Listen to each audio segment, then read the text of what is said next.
Round, round, get around, I get around, yeah, get around, round, round, I get around. Il y a de nouvelles technologies de procréation qui apparaissent. Et la question se pose, si on est capable de maîtriser ces nouvelles technologies, faut-il qu'on y aille?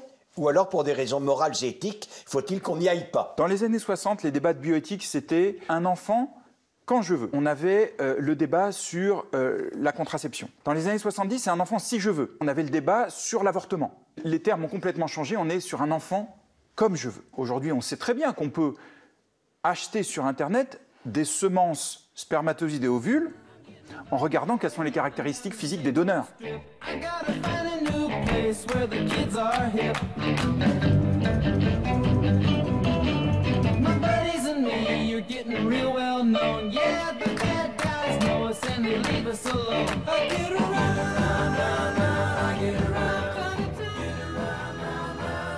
Les aspirations des couples à l'enfant parfait ont toujours été les mêmes. À Sparte, les enfants qui n'étaient pas parfaits, on les tuait.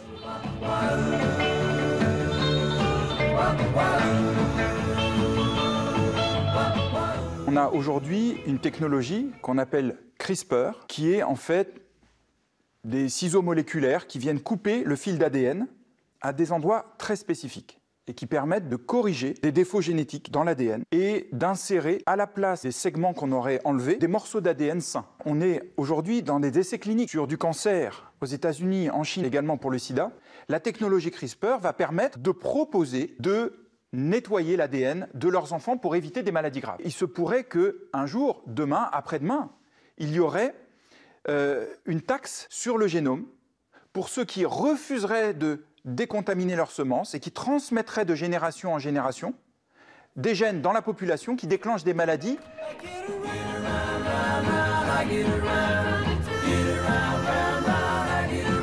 On s'aperçoit qu'il y a de plus en plus de dérives dans le but de trier les embryons sur le plan génétique. Les Britanniques s'autorisent à écarter les embryons présentant un risque futur de strabisme. Au moment où vous admettez ça, pourquoi ne pas choisir aussi la couleur des yeux, la couleur des cheveux et voir plus tard les bébés, les embryons les plus prometteurs sur le plan intellectuel. Si grâce à cette méthode, on va soigner une personne qui est atteinte d'une maladie génétique en corrigeant précisément l'anomalie du gène, la mutation du gène responsable de la maladie, ben oui, c'est un avantage et c'est un progrès.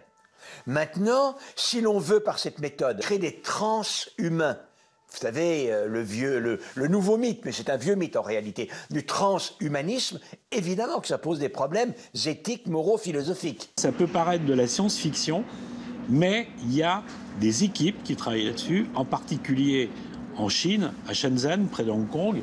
Vous avez un laboratoire qui travaille à débusquer les gènes de l'intelligence. Ils ont sélectionné un panel d'environ 2000 sujets à l'heure actuelle qui ont un très fort QI. On essaye de trouver chez eux s'il y a quelque chose dans leur ADN que l'on peut rapporter à leur intelligence.